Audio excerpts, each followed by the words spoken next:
Join the legendary detective Sherlock Holmes and his loyal friend Dr. Watson, based on the book by Sir Arthur Conan Doyle. This is Adventure of Sherlock Holmes.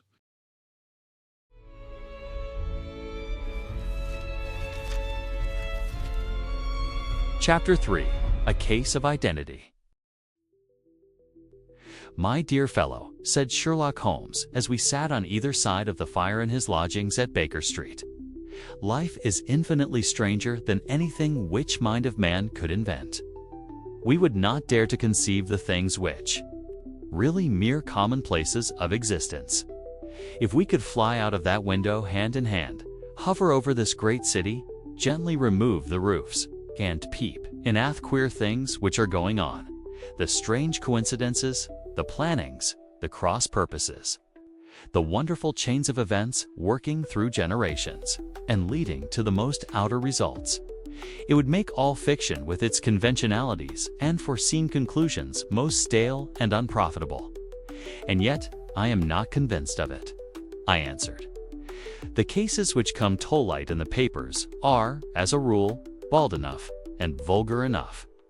We have in Orpolis reports realism pushed to its extreme limits. And yet, the result is, it must have confessed, neither fascinating nor artistic. A certain selection and discretion must be used in producing a realistic sect," remarked Holmes. "This is wanting in the police report, where more stress is laid, perhaps upon the platitudes of the magistrate than upon the details, which to an observer contain the vital essence of the whole matter. Depend upon it, there is nothing so unnatural as the commonplace." I smiled and shook my head. "I can quite understand your thinking so," I said. "Of course, in your position of unofficial advisor and helper to everybody who is puzzled throughout 3 continents, you are brought in contact with all that is strange and bizarre. But here, I picked up the morning paper from the ground. Let us put it to a practical test. Here's the first heading upon which I come: A husband's cruelty to his wife. There is half a column of print, but I know without reading it that it is all perfectly familiar to me. There is, of course, the other woman, the drink, the push, the blow, the bruise, the sympathetic sister landlady. The crudest of writers could invent nothing more crude. Indeed, your example is an unfortunate one for your argument," said Holmes, taking the paper and glancing his eye down it. "This is the Dundas separation case, and, as it happens, I was engaged in clearing up some small points in connection with it. The husband was a teetotaler. There was no other woman. Anti-conduct complained of was that he had drifted into the habit of winding up every meal by taking out his false teeth and hurling them at his wife, which, Yah will allow, is not an action likely to occur to the imagination of the average storyteller. Take a pinch of snuff, doctor, and acknowledge that I have scored over you in your example." He held out his snuff box of old gold with a great amethyst in the center of salad. Its splendor was in such contrast to his homely ways and simple life that I could not help commenting upon it. "Ah," said he, "I forgot that I had not seen you for some weeks. It is a little souvenir from the King of Bohemia in return for my assistance in the case of the Irene Adler papers." "And the ring?" I asked, glancing at a remarkable brilliant which sparkled deep in his finger. "It was from the reigning family of Holland, though the matter in which I served them was of such delicacy that I cannot confide it even to you, who have ye been good enough to chronicle 1 or 2 of my little problems. And have you any on hand just now?"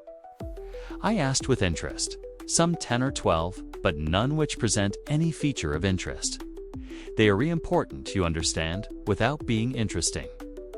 Indeed, I have found that it is usually in unimportant matters that there is a field for the observation, and forth quick analysis of cause and effect, which gives the charm to an investigation. The larger crimes are apt to be the simpler. For the bigger the crime, the Maria Vias, as a rule, is the motive. In these cases, save for one rather intricate matter which has been referred to me from Marseille, There is nothing which presents any features of interest. It is possible, however, that I may have a something better before very many minutes are over, for this is one of my clients, or I am much mistaken."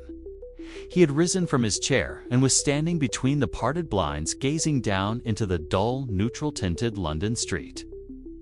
Looking over his shoulder, I saw that on the pavement opposite, there stood a large woman with a heavy fur boa round her neck, and a large curling red feather in a broad-brimmed hat, which was tilted in a coquettish Duchess of Devonshire fashion over her ear. From this great panoply she peeped up in a nervous, hesitating fashion at our windows, while her body oscillated backward and forward, and her fingers fidgeted with her glove buttons. Suddenly, with a plunge, as of the swimmer who leaves the bank, she hurried across the road, and we heard the sharp clang of Thebel. "I have seen those symptoms before," said Holmes, throwing his cigarette into the fire. "Oscillation upon the pavement always means an affaire de corps. Schuold like advice, but is not sure that the matter is not too delicate for communication. And yet even here we may discriminate. When a woman has been seriously wronged by a man, she no longer oscillates, and the usual symptom is a broken bell wire. Here we may take it that there is a love matter, but that the maiden is not so much angry as perplexed or grieved. But here she comes in person to resolve our doubts." As he spoke, there was a tap at the door, and the boy in buttons entered to announce Miss Mary Sutherland, while the lady herself loomed behind his small black figure like a full-sailed merchantman behind a tiny pilot boat. Sherlock Holmes welcomed her with the easy courtesy for which he was remarkable, and, having closed the door and bowed her into an armchair, he looked her over in the minute and yet abstracted fashion which was peculiar to him. "Do you not find," he said, "that with your short sight it is a little trying to do so much typewriting?" "I did at first," she answered, "but now I know where the letters are without looking." Then, suddenly realizing the full purport of his words, she gave a violent start and looked up with fear and astonishment upon her broad, good-humored face. "You've heard about me, Mr. Holmes," she cried. "Else how could you know all that?" "Never mind," said Holmes, laughing. "It is my business to know things. Perhaps I have trained myself to see what others overlook. If not, why should you come to consult me? I came to you, sir, because I heard of you from Mrs. Etheridge, whose husband you found so easy when the police and everyone had given him up for dead. Oh, Mr. Holmes, I wish you would do as much for me. I'm not rich, but still I have 100 a year in my own right, besides the little that I make by the machine, and I would give it all to know what has become of Mr. Hosmer Angel." "Why did you come away to consult me in such a hurry?" asked Sherlock Holmes, with his fingertips together and his eyes to the ceiling. Again a startled look came over the somewhat vacuous face of Miss Mary Sutherland. "Yes, I did bang out of the house," she said, "for it made me angry to see the easy way in which Mr. Windibank, that is, my father, took it all. He will not go to the police, and he would not go to you, and so at last, as he will do nothing, and kept on saying that there was no harm done, it made Mehmed, and I just on with my things and came right away to you." "Your father," said Holmes. "Your stepfather, surely, since the name is different." "Yes, my stepfather. I call him father, though it sounds funny too, for he is only 5 years and 2 months older than myself." "And your mother is?" "Alive. Oh yes, mother is alive and well." I wasn't best pleased, Mr. Holmes, wench married again so soon after father's death, and a man who is nearly 15 years younger than herself. Father was a plumber in the Tottenham Court Road, and he left a tidy business behind him, which mother carried on with Mr. Hardy, the foreman. But when Mr. Windibank came, he made her sell the business for who was very superior, being a traveler in wines. They got £4,700 for the goodwill and interest, which wasn't near as much as father could have got if he had been alive. I had expected. to see Sherlock Holmes impatient under this rambling and inconsequential narrative. But, on the contrary, he had listened with the greatest of attention. "Your own little income," he asked, "does it come out of the business?" "Oh, no, sir. It is quite separate and was left me by my Uncle Ned in Auckland. It is in New Zealand stock, paying 4.5%. £2,500 was the amount, but I can only touch the interest." "You interest me extremely," said Holmes. "And since you draw so large as 100 a year, with what you earn into the bargain, you no doubt ravel a little and indulge yourself in every way. I believe that a single lady can get on very nicely upon an income of about £60. I could do with much less than that, Mr. Holmes, but you understand that as long as I live at home, I don't wish to be a burden to them, and so they have the use of the money just while I am staying with them. Of course, that is only just for the time. Mr. Windibank draws my interest every quarter and pays it over tomether, and I find that I can do pretty well with what I earn at typewriting. It brings me tuppence a sheet, and I can often do from 15 to 20 sheets in a day." "You have made your position very clear to me," said Holmes. "This is me friend, Dr. Watson, before whom you can speak as freely as before myself. Kindly tell us now all about your connection with Mr. Hosmer Angel." A flush stole over Miss Sutherland's face, and she picked nervously at the fringe of her jacket. "I met him first at the Gasfeeders' ball," she said. "They used to send father tickets when he was alive, and then afterwards they remembered us and sent them to mother. Mr. Windibank did not wish us to go. He never did wish us to go anywhere. He would get quite mad if I wanted so much as to join a Sunday-school treat. But this time I was set on going, and I would go. For what right had he to prevent? He said the folk were not fit for us to know, when all father's friends were to be there. And he said that I had nothing fit to wear, when I had my purple plush, that I had never so much as taken out of the drawer. At last, when nothing else would do, he went off to France upon the business of the firm. But we went, mother and I, with Mr. Hardy, who used to be our foreman, and it was there I met Mr. Hosmer Angel." "I suppose," said Holmes, "that when Mr. Windibank came back from Frances was very annoyed at your having gone to the ball." "Oh well, he was very good about it. He laughed, I remember, and shrugged his shoulders, and said there was no use denying anything to a woman, for she would have her way." "I see. Then at the Gasfitters' ball you met, as I understand, a gentleman called Mr. Hosmer Angel." "Yes, sir. I met him that night, and he called next day to ask if we had got home all safe. And after that, we met him, that is to say, Mr. Holmes. I met him twice for walks, but after that, father came back again, and Mr. Hosmer Angel could not come to the house any more." "No? Well, you know father didn't like anything of the sort. He wouldn't have any visitors if he could help it, and he used to say that a woman should be happy in her own family circle. But then, as I used to say to mother, a woman wants her own circle to begin with, and I had not got mine yet. But how about Mr. Hosmer Angel? Did he make no attempt to see you?" "Well, father was going off to France again in a week, and Hosmer wrote and said that it would be safer and better not to see each other until he had gone. We could write in the meantime, and he used to write every day. I took the letters in the morning, so there was no need for father to know. Were you engaged to the gentleman at this time?" "Oh yes, Mr. Holmes. We were engaged after the first walk that we took. Mr. Angel was a cashier in an office in Leadenhall Street, Tand." "What office?" "That's the worst of it, Mr. Holmes. I don't know. Where did he live then?" "He slept on the premises." "And you don't know his address?" "No, except that it was Leadenhall Street." "Where did you address your letters then?" "To the Leadenhall Street post office, to be left till called for.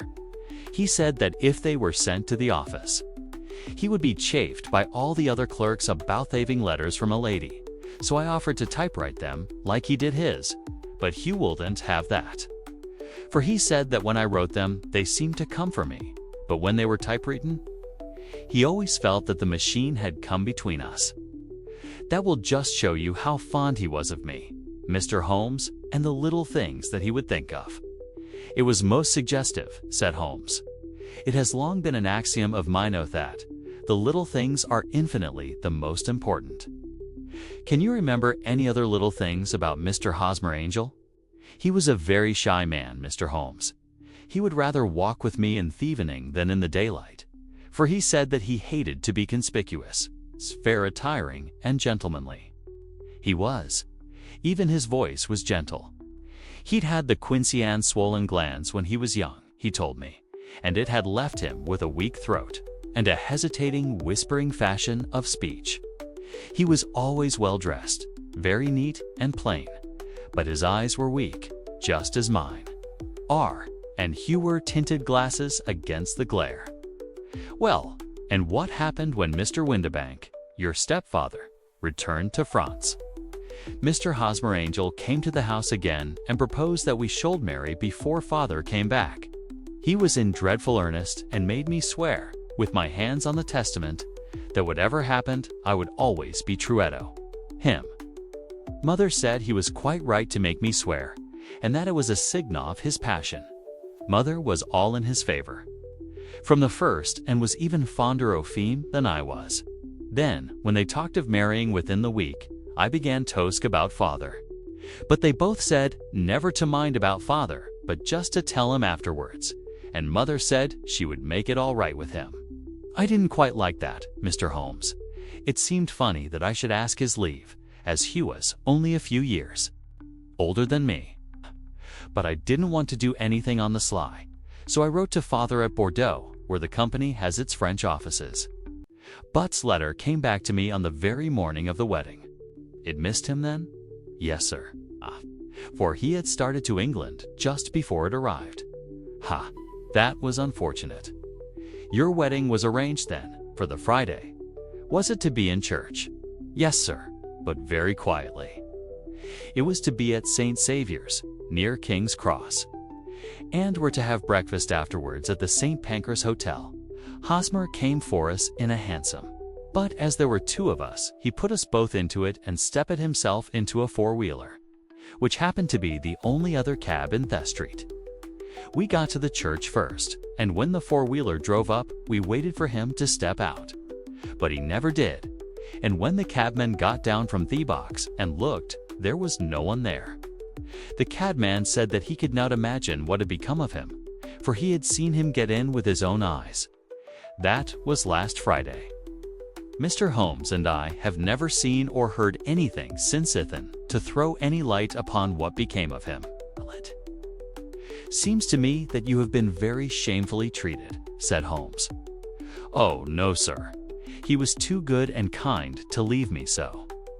Why, all the morning was saying to me that, whatever happened, I was to be true, and that even if something quite unforeseen occurred to separate us, I was always to remember that I was pledged to him and that he would claim his pledge sooner or later.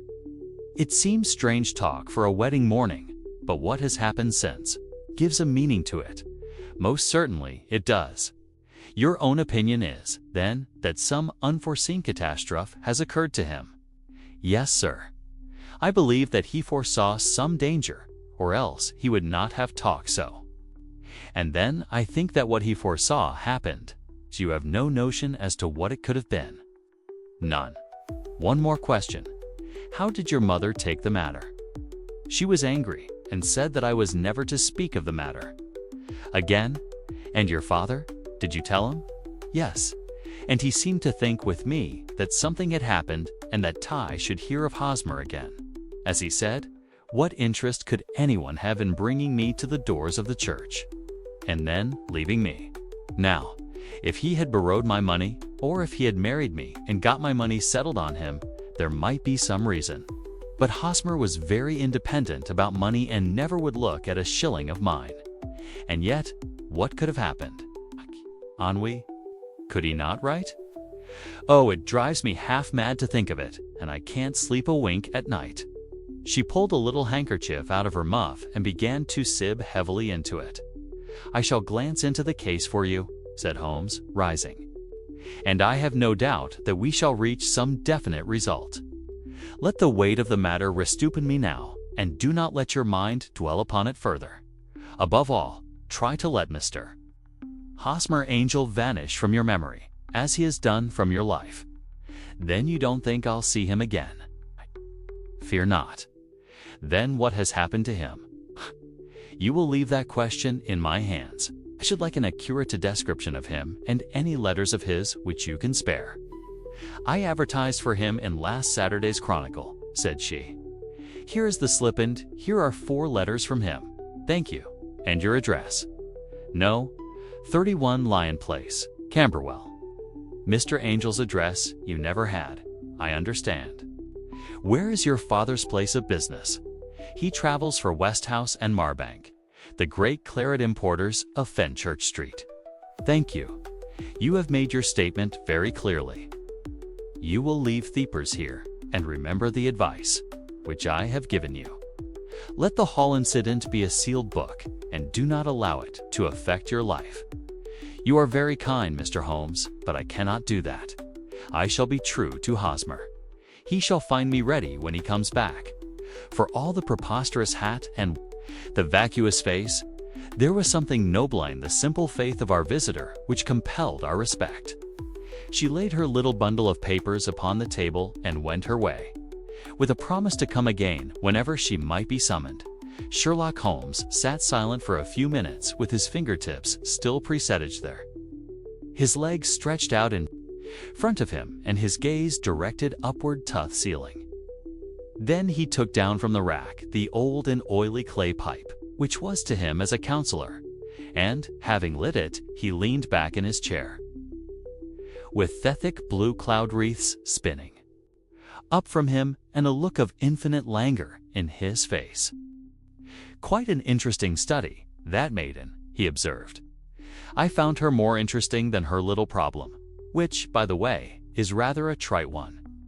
You will find parallel cases, if you consult my index, in Andover in '77, and there was something of the sort at The Hague last year, old as is the idea. However, there were 1 or 2 details which were new to me, but the maiden herself was most instructive. You appeared to read a good deal upon her, which was quite invisible to me," I remarked. "Not invisible, but unnoticed, Watson. You did not know where to look, and so you missed all that was important. I can never bring you to realize the importance of sleeves, the suggestiveness of thumbnails, or the great issues that may hang from a bootlace. Now, what did you gather from that woman's appearance? Describe it." "Kayla.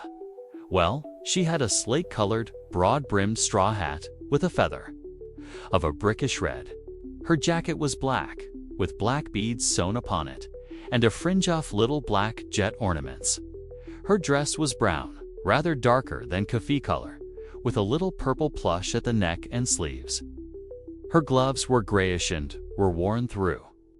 At the right forefinger, her boots I didn't observe. She had small round, hanging gold earrings, and a general air of being fairly well-to-do in a vulgar, comfortable, easy-going way."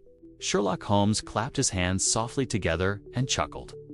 "Pan my word, Watson, you are coming along wonderfully. You have really done very well indeed.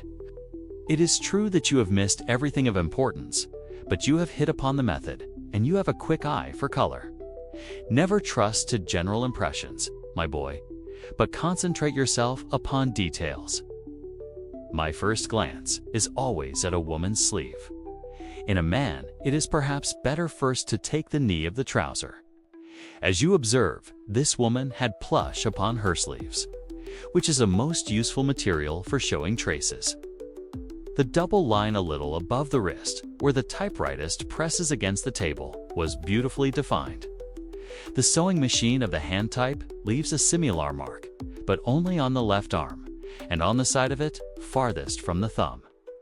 Instead of being right across the broadest part, as this was, I then glanced at her face, and, observing the dint of a pince nez at either side of her nose, I ventured a remark upon short sight and typewriting, which seemed to surprise her. It surprised me, but surely it was obvious. I was then much surprised and interested on glancing down too. Observe that, though the boots which she was wearing were not unlike each other, they were really odd ones. The one having a slightly decorated toe cap and the other a plain one. One was buttoned only in the 2 lower buttons out of 5, and the other at the 1st, 3rd, and 5th. Now, when you see that a young lady, otherwise neatly dressed, has come away from home with odd boots, half-buttoned, it is no great deduction to say that she came away in a hurry. And what else?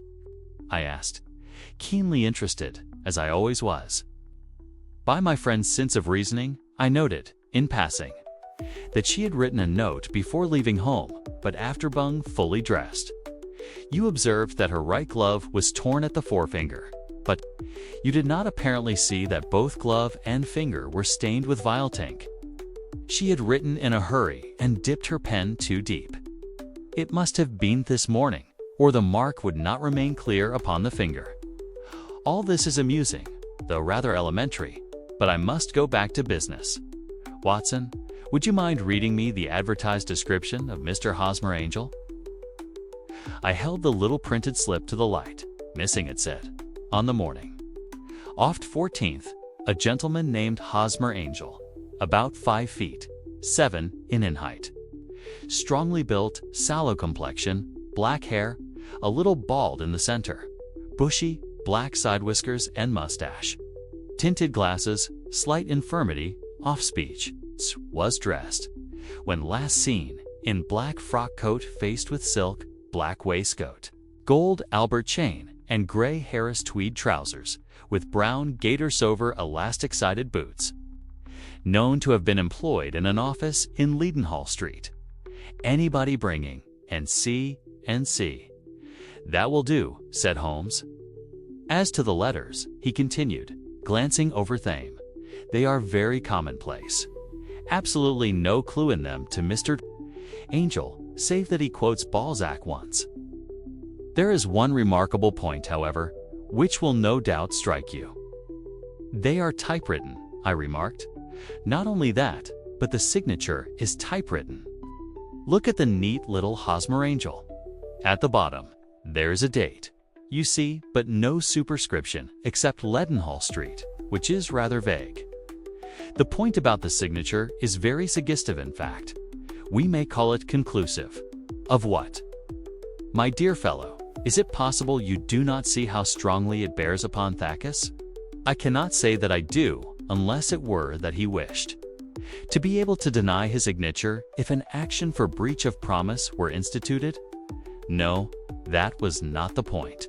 However, I shall write 2 letters, which should settle the matter. One is to a firm in the city, the other is to the young lady's stepfather, Mr. Windibank, asking him whether he could meet us here at 6 o'clock tomorrow evening. It is just as well that we should do business with the Molly relatives.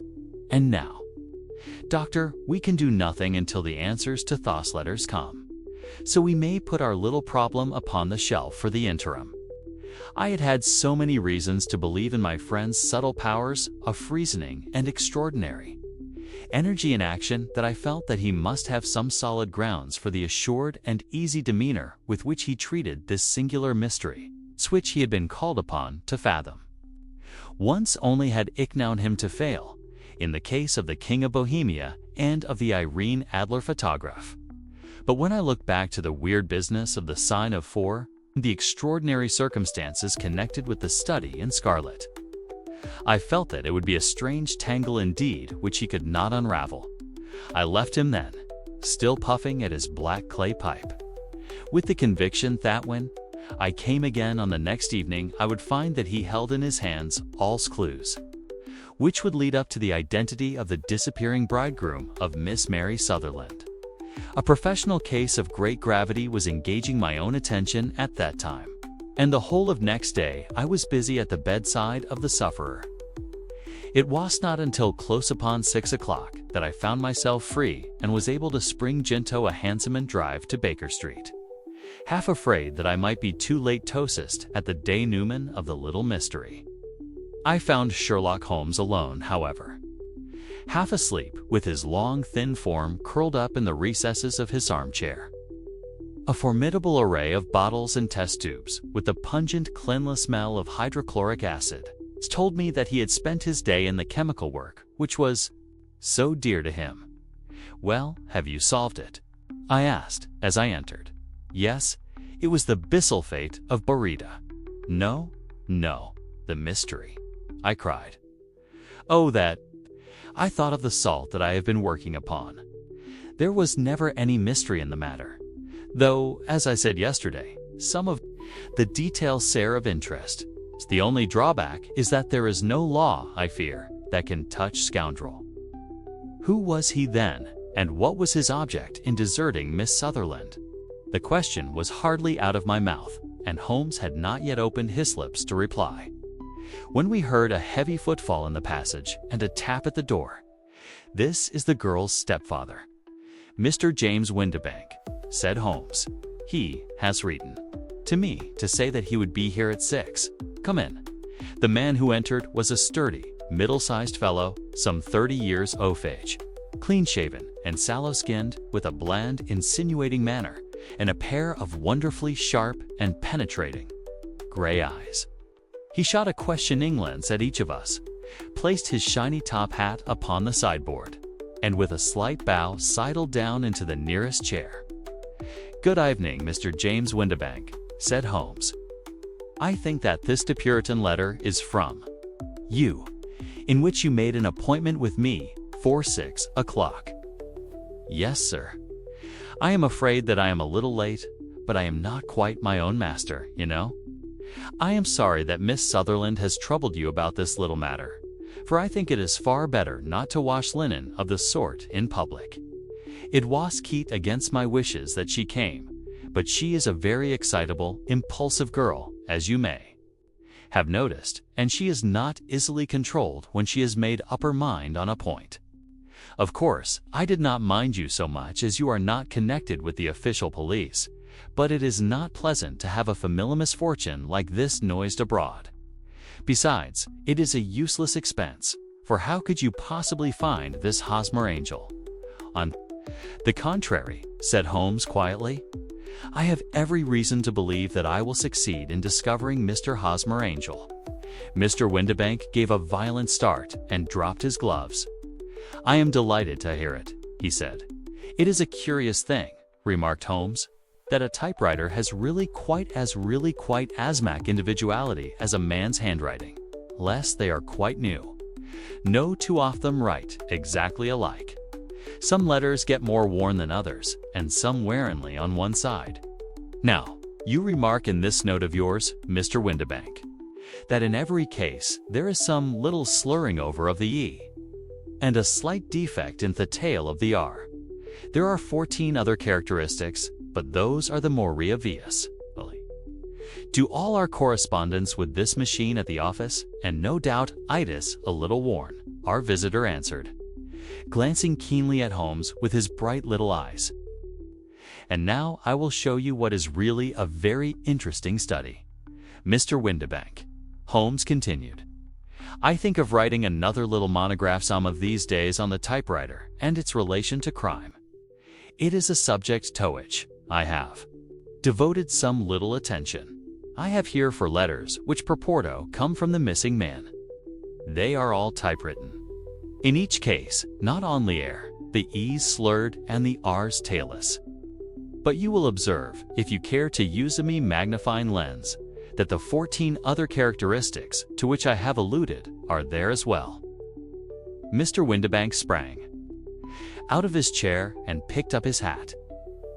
"I cannot waste time over this sort of fantastic talk, Mr. Holmes," he said. "If you can catch them on, catch him, and let me know when you have done it." "Certainly," said Holmes, stepping over and turning the key in the door. "I'll let you know, then, that I have caught him." "What? Where?" shouted Mr. Windibank, turning white to his lips and glancing about him like a rat in a trap. "Oh, it won't do really, it won't," said Holmes suavely. "There is no possible getting out of it, Mr. Windibank. It is quite too transparent. And it was a very bad compliment when you said that it was impossible for me to solve so simple a question. That's right. Sit down and let us talk it over. Our visitor collapsed into a chair with a ghastly face and a glitter of moisture in his brow. It's not actionable, he stammered. I am very much afraid that it is not. But between ourselves, Windibank, it was as cruel and selfish and heartless a trick in a petty way as ever came before. Let me just run over the course of events, and you will contradict me if I go wrong. The man sat huddled up in his chair, with his head sunk upon his breast, Lycone, who is utterly crushed. Holmes stuck his feet up on the corner of the mantelpiece and, leaning back with his hands in his pockets, began talking rather to himself, as it seemed, than to us. The man married a woman very much older than himself for her money, said he, and he enjoyed the use of the money of the daughter as long as she lived with them. It was a considerable sum for people in their position, and the loss of it would have made a serious difference. It was worth an effort to preserve it. The daughter was of a good, amiable disposition, but affectionate, warm-hearted in her ways. So that it was evident that with her fair personal advantages and her little income, she would not be allowed to remain single long. Now her marriage would mean, of course, the loss of 100 a year, so hot does her stepfather do to prevent it. He takes the obvious course of keeping her at home and forbidding her to seek the company of people of her own age. But soon he found that that would not answer forever. She became restive, insisted upon her rights, and finally announced her positive intention of going to a certain ball. What does her clever stepfather do then? He conceives an idea more creditable to his head than to his heart. With the connivance and assistance of his wife, he disguised himself, covered those keen eyes with tinted glasses, masked the face with a mustache and a pair of bushy whiskers, sunk that clear vase into an insinuating whisper, and doubly secure. On account of the girl's short sight, he appears as Mr. Hosmer Angel and keeps off other lovers by making love himself. It was only a joke at first, groaned our visitor. We never thought that she would have been so carried away. Very likely not. However that may be, the young lady was very decided like her away, and, having quite made up her mind that her stepfather was in France, the suspicion of treachery never for an instant entered her mind. She was flattered by the gentleman's attentions, and the effect was increased by the loudly expressed admiration of her mother. Then Mr. Angel began to call, for it was obvious that the matter should be pushed as far as it would go if a real effect were to be produced. There were meetings and an engagement which would finally secure the girl's affections from turning towards anyone else. But the deception could not be kept up forever. These pretended journeys to France were rather cumbrous. The thing to do was clearly to bring the business to an end in so a dramatic manner that it would leave a permanent impression upon the own lady's mind and prevent her from looking upon any other suitor for some time to come. Hence those vows of fidelity exacted upon a testament. And hence also the allusions to a possibility of something happening on the very morning of wedding. James Windibank wished Miss Sutherland to be so bound to Hosmer Angel and so uncertain as to his fate that for 10 years to come, at any rate, she would not listen to another man. As far as the church door he brought her, and then, as he could go no farther, he conveniently vanished away by the old trick of stepping in at one door of a four-wheeler and out at the other. I think that was the chain of events, Mr. Windibank. Our visitor had recovered something of his assurance while Holmes had been ticking, and he rose from his chair now with a cold sneer upon his pale face. It may be so, or it may not, Mr. Holmes, said he, but if you are so very sharp, you ought to be sharp enough to know that it is you who are breaking the law now, and not me. I have done nothing actionable from the first, but as long as you keep that door locked, you lay yourself open to an action for assault and illegal constraint. The law cannot, as you say, touch you, said Holmes, unlocking and throwing open the door, yet there never was a man who deserved punishment more. If the young lady has a brother or a friend, he ought to lay a whip across your shoulders. By Jove," he continued, flushing up at the sight of the bitter sneer upon the man's face. "It is not part of my duties to my client, but here's a hunting crop handy, and I think I shall just treat myself too." He took 2 swift steps to the whip. But before he could grasp it, there was a wild clatter of steps upon the stairs. The heavy hall door banged, and from the window we could see Mr. James Windibank running at the top of his speed down the road. "There's a cold-blooded scoundrel," said Holmes, laughing as he threw himself down into his chair once more. "That fellow will rise from crime to crime until he does something very bad and ends on a gallows. The case has, in some respects, been not entirely devoid of interest."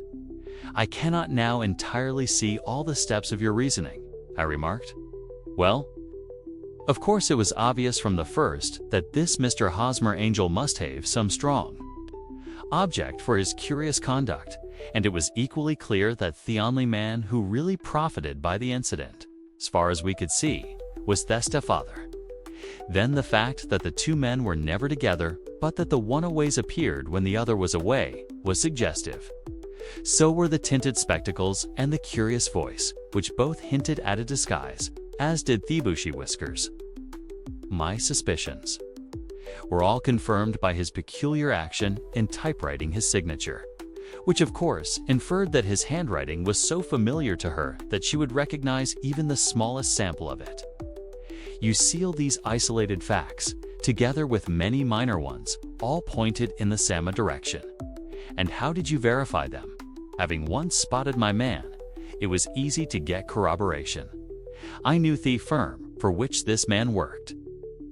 Having taken the printed description, he eliminated everything from it which could be the result of a disguised whiskers, the glasses, the voice. And I sent it to the firm with a request that they would inform me whether it answered to the description of any of their travelers.